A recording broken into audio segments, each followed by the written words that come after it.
The Thames, a silver ribbon through England's heart, London's lifeblood for centuries, carried merchants and their wares. Fishermen cast nets, the city's soul.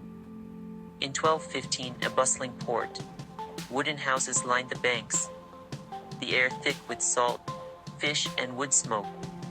Traders' shouts and hammers' clangs. The Thames pulsed with activity. Beneath daily life, tension simmered. England, a kingdom divided. King John faced opposition from barons. Common people struggled to survive.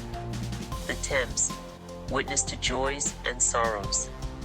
A clash exposing raw anger in England's heart. 1215 dawned like any other year on the Thames. Fishermen mended nets. Merchants prepared their boats.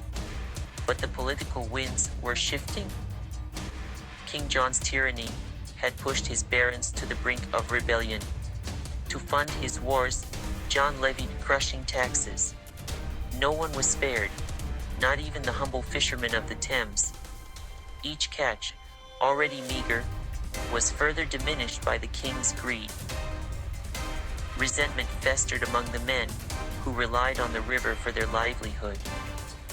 Adding fuel to the fire, King John's soldiers were a law unto themselves.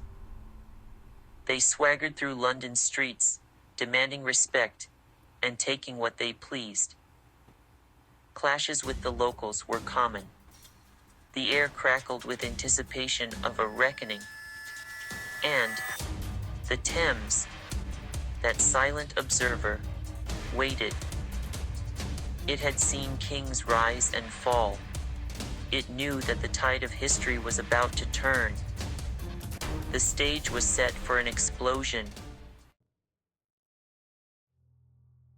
The flashpoint came on a sunny morning in June.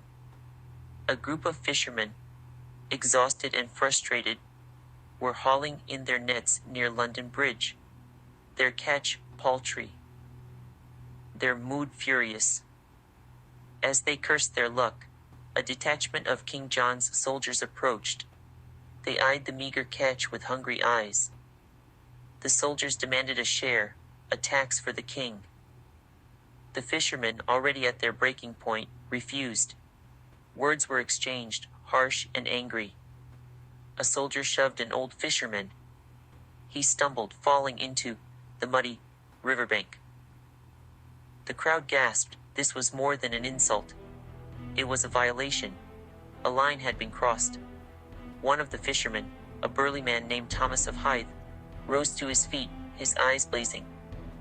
"No more," he roared. His words echoing across the water were a call to arms. Section 4. The Thames ablaze.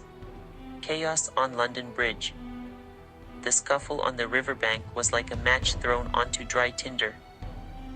The simmering rage of the fishermen, fueled by years of oppression and hunger, ignited. Fists flew. The soldiers, outnumbered and caught off guard, were driven back towards London Bridge. News of the fight spread like wildfire through the city. Soon, a mob of Londoners, fed up with King John's tyranny, joined the fray. The bridge became a battleground.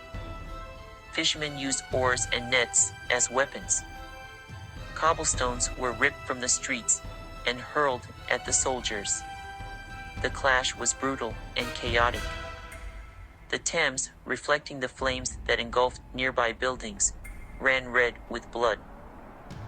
By nightfall, the king's men were routed. Wounded and defeated, they retreated, leaving behind a scene of utter devastation. The fishermen and the people of London had tasted victory, but the taste was bittersweet. They knew this was only the beginning. Section 5. Echoes of Rebellion. The Riot's Long Shadow. The Thames River riot sent shockwaves through England. King John's authority was crumbling. The common people were no longer afraid to rise up. His barons cornered him at Runnymede. They forced him to sign the Magna Carta. It limited the king's power. and protected even the lowliest fishermen.